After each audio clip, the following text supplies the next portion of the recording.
아직도 올림픽 대로에서 차를 계속 주차장처럼 대고 있는 분들이 많이 있다고 합니다. 들어오지 못하는 분들 아마 우리 집회 끝날 때쯤 들어오지 않을까라는 생각을 합니다. 생각해 보십시오. 이 꼭두 새벽에 이렇게 모여서 기도하고 찬양하고 하나님을 생각하는 무리가 세상에 어디 있겠습니까? 아마 전 세계 어디를 다녀도 이런 족속들은 여기가 처음이 아닌가 생각을 합니다. 정말 감사하고요. 일본에 그 교회에서 전화가 왔었어요. 우리도 똑같이 예배 드린다고. 일본 뿐이겠습니까? 뉴욕에도 그렇고 LA도 그렇고 중국에도 그렇고 곳곳에서 이 40일 동안 함께 기도한다는 것, 그것은 정말 놀라운 일입니다.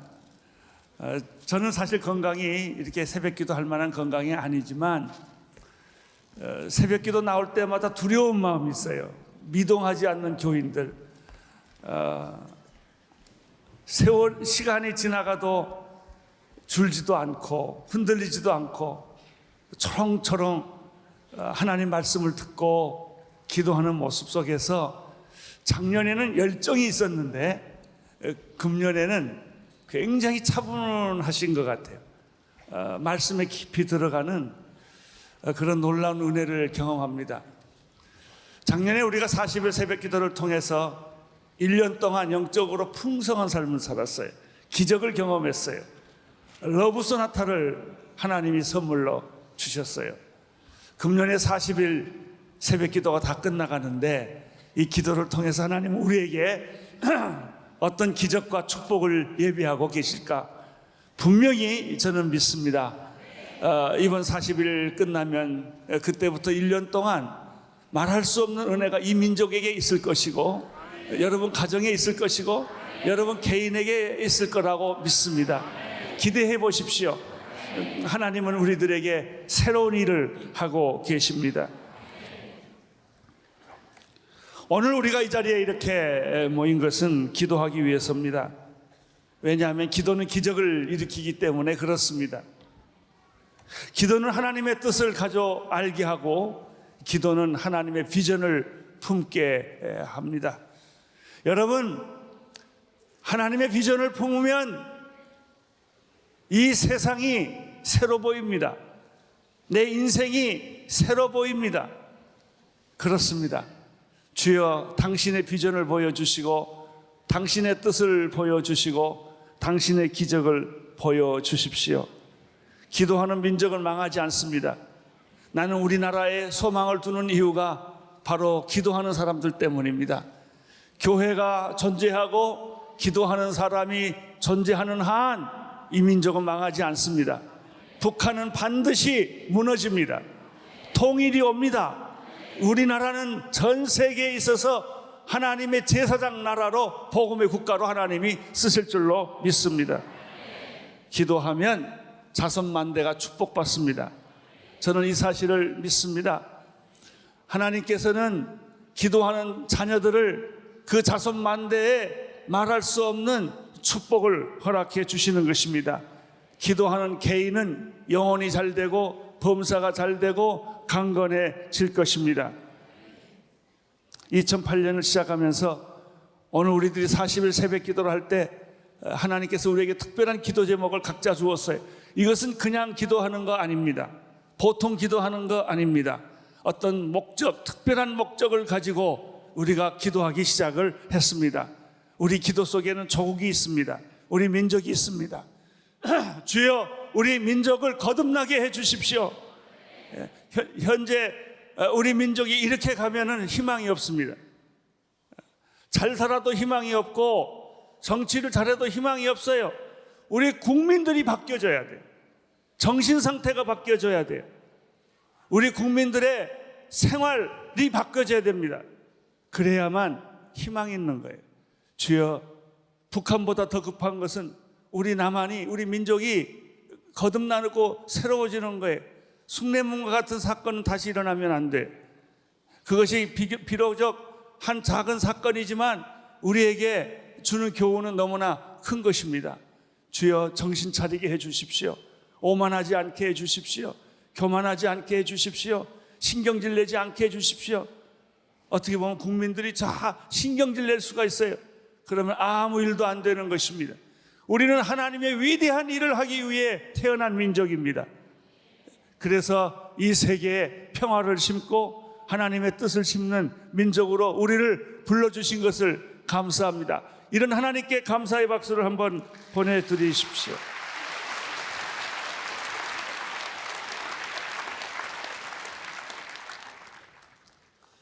(40일) 기도를 하는데 여러분 무엇을 배웠습니까? 첫째, 기도하면 하나님이 보입니다. 기도 안 하면 하나님이 안 보입니다. 안 느껴집니다. 공허합니다. 그러나 기도하기 시작하면 하나님의 얼굴이 점점 커지고 하나님의 가슴이 내 가슴 속에 들어오는 것입니다.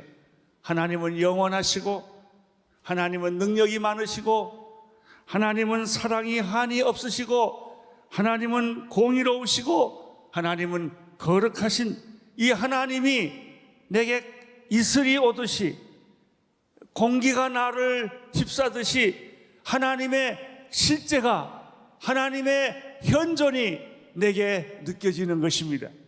이것이 기도의 축복입니다. 나는 오늘 여러분 하나님으로 충만하기를 바랍니다.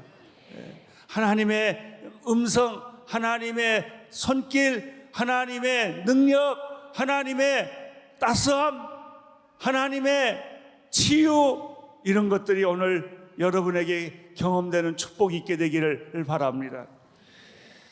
둘째, 기도하면 무슨 일이 생깁니까? 자신이 보이기 시작을 합니다. 내가 얼마나 연약한 존재인지, 강한 줄 알았는데 하나님 앞에 서보니까 내가 얼마나 연약한 존재인지, 허물과 실수와 죄가 얼마나 많은 존재인지, 나는 얼마나 오만하고 교만했던지, 나는 하나님의 은혜가 얼마나 필요한 존재인지, 이런 것들을 알게 돼요. 그래서 기도하면 조용히 눈물이 나요.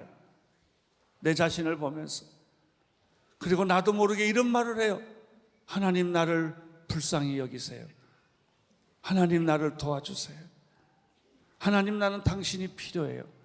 이런 말을 하게 됩니다. 세 번째, 첫째는 하나님, 기도하면 하나님이 보여요.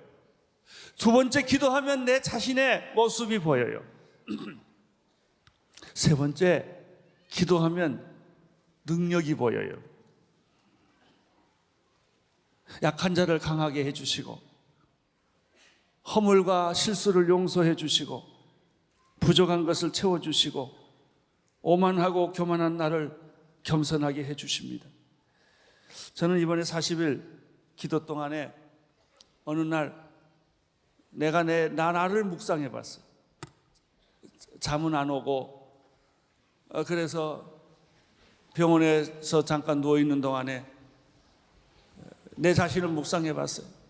내가 보니까 머리끝부터 발끝까지 성한 데가 하나가 없더라고요.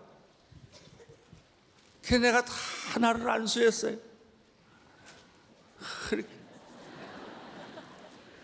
간도 안수하고 신장도 안수하고, 내가 생각해 보니까 성한 게 하나도 없어요.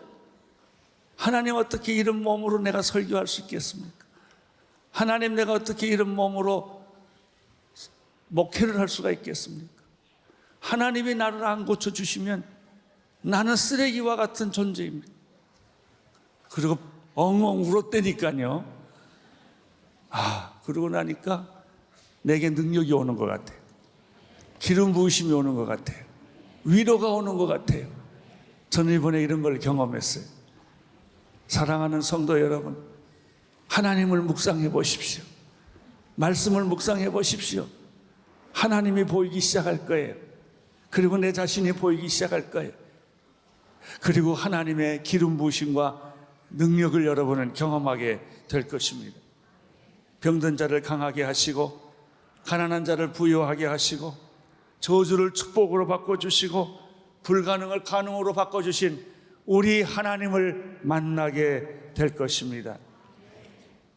오늘 말씀을 보면 예수 그리스도를 따르는 참된 제자가 되기 위해서 4가지를 말씀해 주셨습니다. 첫째는 진정으로 주님을 따르는 사람은 주님보다 더 사랑하는 것이 없는 사람이라는 것입니다. 주 예수보다도 귀한 것은 없네. 우리가 이 찬송가를 부르죠. 사실 인간은 누구보다도 자신을 사랑합니다. 자기보다 더 사랑하는 실체는 없습니다. 인간은 자기가 소유한 것을 집착합니다. 굉장히 집착합니다. 물질이나 명예나 성공을 사랑합니다. 인간은 스스로 자랑하기를 좋아합니다. 겉으로 표현은 안 해도 속으로 얼마나 자기를 자랑하는지 모릅니다. 자만합니다. 그래서 나보다 잘난 사람, 훌륭한 사람을 보면 못 견디합니다. 인간은요, 가만히 보면 하나님보다 돈을 사랑합니다. 안 그런 것 같아도 결국은 돈이에요. 돈을 사랑합니다. 누가복음 14장 26절에서 예수님은 오늘 우리에게 이렇게 말씀을 하셨습니다. 한번 같이 읽어보겠습니다. 시작. 누구든지 내게 오면서 자기 부모와 아내와 자식과 형제 혹은 자매와 자기 생명일지라도 나보다 더 사랑하면 내 제자가 될 수 없다. 왜 부모가 중요하지 않겠습니까? 왜 가족이 중요하지 않겠습니까?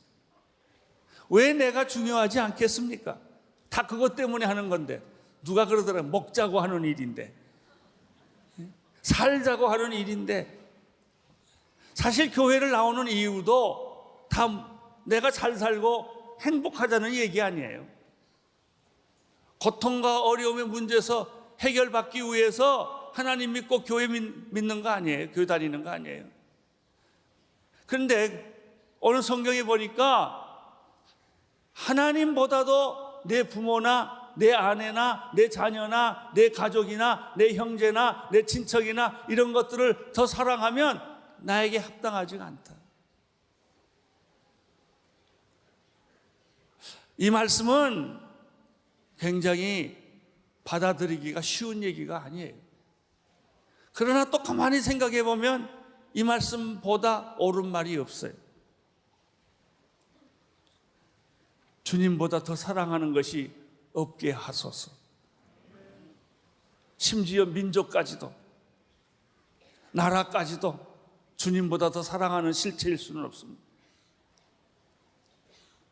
하나님을 사랑하면 민족을 주십니다. 하나님을 사랑하면 가족을 주십니다. 하나님을 사랑하면 친구들을 다 주십니다.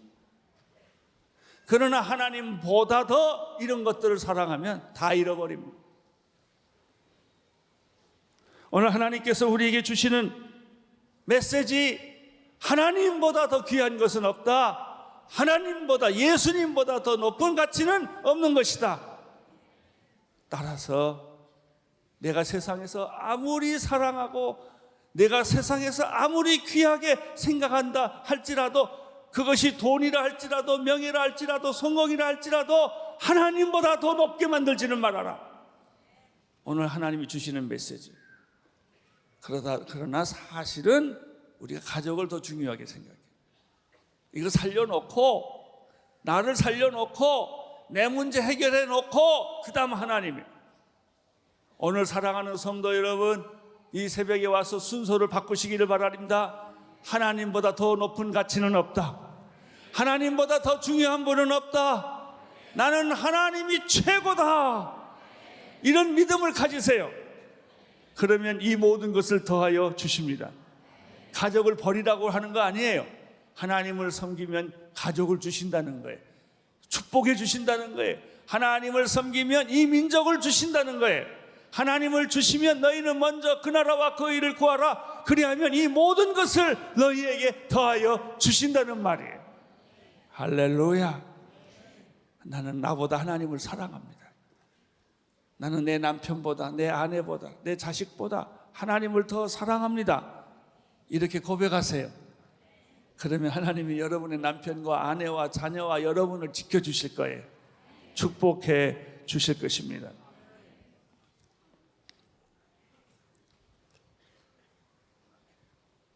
내가 하나님을 높이면 하나님은 나를 높여주실 것입니다. 내가 하나님을 인정하면 하나님은 나를 인정하실 것입니다. 내가 하나님께 영광을 돌리면 하나님은 나를 영광으로 축복해 주실 것입니다. 오늘 말씀 속에서 두 번째 참된 제자가 되는 방법, 자신의 십자가를 잘 아는 거예요. 첫째는 하나님보다 더 사랑하는 것이 있어서는 안 된다. 하나님을 최고의 가치로 생각하라. 두 번째, 진짜 하나님의 자녀가 되기 위해서는 자기 십자가를 잘 알아. 사람마다 십자가가 있어요. 예수님은 예수님의 십자가가 있어요. 예수님의 세상에 온 것은 자기 십자가를 지기 위해서 왔어요. 어떤 사람은 가족이 십자가가 있어요. 가족이 십자가. 남편이 십자가인 사람도 있고요. 아내가 십자가인 사람도 있고요. 자기 자신이 십자가가 있는 사람 있고요. 친구들이 십자가일 수도 있고요. 일이 십자가일 수도 있어요. 그거는 뭐라고 설명할 수가 없어요. 그러나 예수님이 온 인류를 위하여 십자가를 쳤듯이 우리 모두에게는 공짜로 세상에 태어나서 아무 일도 안 하다 가지 않아요. 다 우리는 이 세상에 살면서 어떤 책임과 부담과 십자가가 있어요. 십자가의 특징이 뭘까요? 도망가고 싶은 거예요. 그 사람만 생각하면 화가 나고 신경질이 나고 어쩔 줄을 모르겠어요. 무능해져요. 십자가는 나를 무능하게 만들어요. 무력하게 만들어요. 절망시키는 거예요. 사실 그게 십자가예요. 예수님이 십자가 앞에 걸어갔다고 하는 것, 그것이 그냥 걸어간 줄 아세요? 아니에요. 죽음을 걸고 걸어간 거예요. 그렇게 어려운 거예요. 그런데 예수님이 말씀하십니다. 아무든지 나를 따라오려거든 내게 맡겨진 십자가를 변명하지 마라. 포기하지 마라. 도망가지 마라. 그 십자가를 정면으로 부딪혀라. 오늘 주님이 말씀하십니다. 십자가는 고통스러운 것이지만 십자가를 피하려고 하지 말고 변명하려 하지 말고 그 십자가를 받아들여라. 누가복음 14장 27절 이렇게 기록되어 있습니다. 읽어주세요. 시작.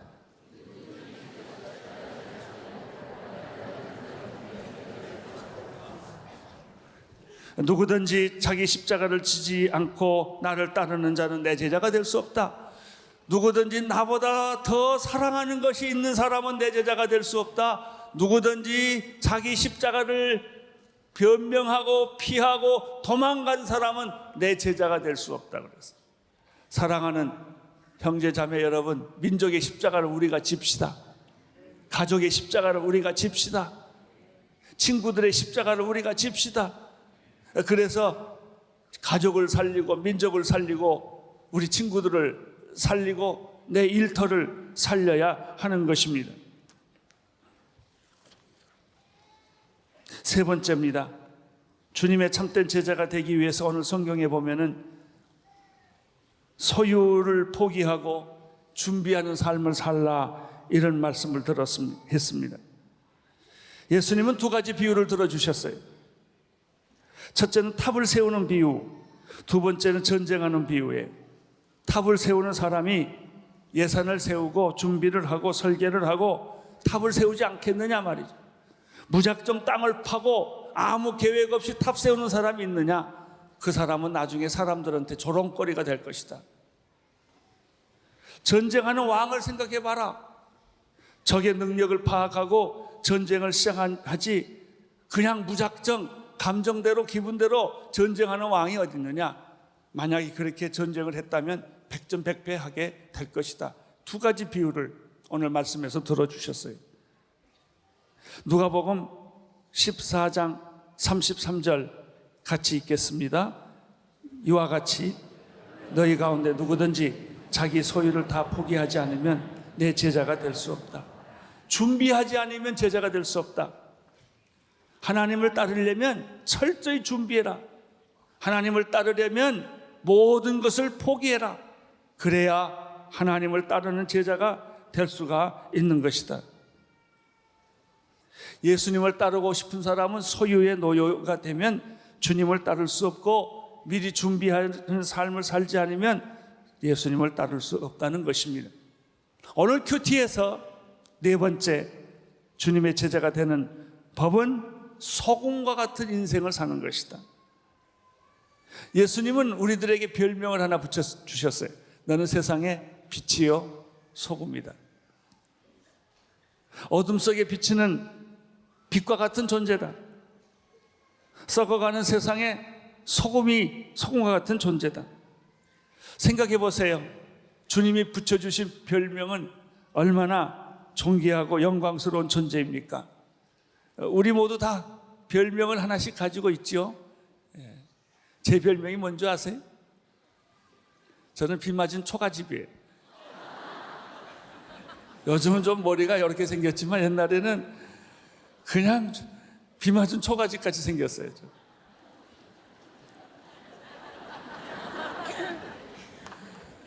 사람마다 다 별명이 있어요.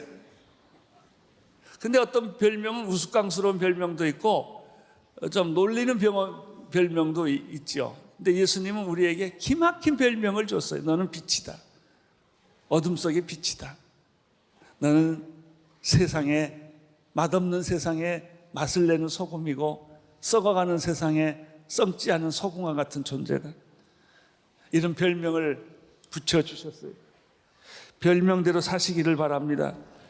캄캄한 세상에 빛이 되고, 길 없는 곳에 빛이 되고, 길이 되고, 거짓이 판치는 세상에 진리가 되고, 죽음이 있는 곳에 생명이 있는 그 빛 뿐만 아닙니다. 우리 그리스도인들은 썩어가는 세상의 소금이라는 거예요.